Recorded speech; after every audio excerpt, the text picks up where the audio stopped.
Ya, dan untuk mengetahui informasi terkini terkait penemuan obat COVID-19 dari Universitas Airlangga, kita langsung bergabung dengan rekan Nadia Hutagalung dan juru kamera Berki Marindo dari kantor BNPB Jakarta. Ya, Nadia, bisa Anda sampaikan seperti apa tanggapan dari BPOM terkait dengan klaim obat COVID-19 dari Universitas Airlangga ini? Iya, Rolando dan juga pemirsa, akhirnya Badan Pengawas Obat dan Makanan atau Badan POM membuka suara terkait dengan pengajuan izin edar terhadap obat yang diklaim dapat menyembuhkan COVID-19, di mana obat tersebut ini dikembangkan oleh pihak Universitas Airlangga atau UNAIR bersama dengan Badan Intelijen Negara atau BIN dan juga TNI Angkatan Darat. Dan untuk mengetahui bagaimana tanggapan dari pihak Badan POM terkait dengan pengembangan obat tersebut, kami sudah bergabung dengan anggota Komite Penilai Obat Badan POM yaitu Anwar Santoso. Selamat siang, Bapak. Selamat siang. Bapak, seperti apa ini keputusan akhir dari Badan POM terkait dengan obat yang diklaim dapat menyembuhkan COVID-19? Ya, saya kira Badan POM sampai detik ini belum menerima laporan resmi dari tim peneliti dari Universitas Airlangga yang terkait dengan uji klinik daripada kombinasi obat untuk COVID-19. Tetapi kami dari Badan POM dan saya sebagai tim penilai dari Komite Nasional Tim Penilai Obat Badan POM mengucapkan apresiasi yang setinggi-tingginya pada semua universitas atau perguruan tinggi ataupun rumah sakit ataupun pusat-pusat penelitian untuk mencari pengobatan dan pencegahan terhadap COVID-19. Tetapi sampai saat ini sayangnya Badan POM belum menerima laporan resmi untuk itu sehingga kita tidak bisa berkomentar lebih dari itu. Baik, Pak, ini ada klaim dari pihak peneliti begitu bahwasanya untuk uji klinis ini sudah sesuai dengan protokol yang memang ditetapkan oleh Badan POM untuk melakukan uji klinis. Bagaimana Pak tanggapannya?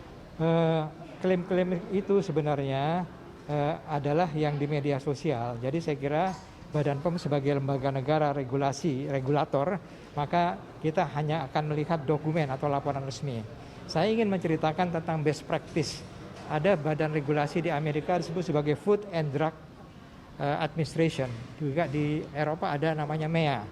Itu adalah semacam badan POM juga, tapi yang akan meregulasi di Amerika maupun di Eropa.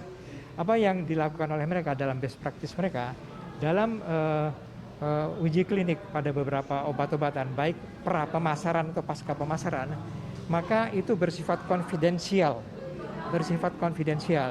Tidak boleh itu dipublish ke masyarakat sebelum ada pengumuman resmi dari regulator, dari Badan POM atau daripada MEA atau FDA. Itu dijaga betul oleh para peneliti dan para stakeholder yang melakukan uji klinik. Pak, terkait dengan pernyataan bahwasanya obat ini juga sudah diuji begitu Pak pada sejumlah pasien di Secapa Jawa Barat begitu Pak. Ini bagaimana Pak? Apakah ini bisa dikatakan sebagai kunci percobaan atau bagaimana Pak? Ya, kita ingin melihat laporannya dulu. Jadi saya kira itu yang kita dengar adalah dari media sosial, tapi kita ingin lihat laporan yang dilaporkan resmi oleh peneliti. Pak, terkait dengan obat ini kan merupakan kombinasi dari beberapa jenis obat begitu Pak. Ini ada efek samping tertentu nggak Pak untuk menggabungkan 3 jenis, kalau tidak salah 3 jenis obat menjadi satu kombinasi obat? Secara medis dan secara farmakologis, setiap obat itu mempunyai efek farmakologi yang bermanfaat, tapi sekaligus dia mempunyai efek samping, bahkan efek samping juga yang fatal. Sehingga disitulah diperlukan negara hadir di situ dalam, yaitu adalah regulator Badan POM untuk mengawal setiap uji klinik, apalagi yang akan mendapatkan approval atau rekomendasi dari negara. Sehingga harus diteliti benar-benar bagaimana efek sampingnya, bagaimana manfaatnya. Karena hasil uji klinik yang baik seharusnya mempunyai hasil yaitu scientific value dan mempunyai social value. Itu harus dipegang oleh para peneliti. Untuk registrasi ke WHO gimana? Harus registrasi ke WHO apakah harus dilakukan?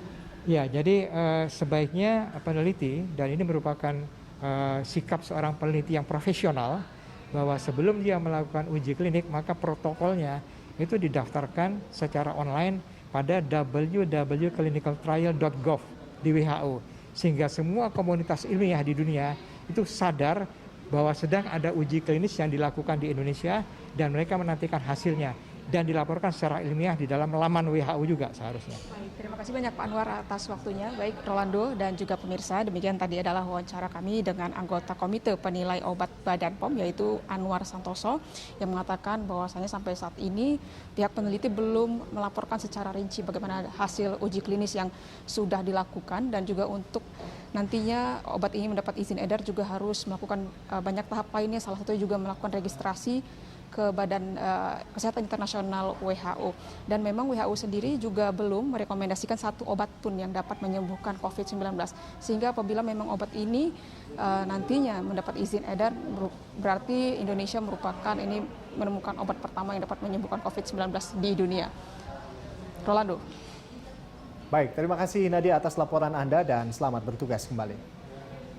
Ya, pemirsa, demikian tadi laporan dari rekan Nadia Hutagalung dan juru kamera Berki Marindo dari kantor BNPB Jakarta.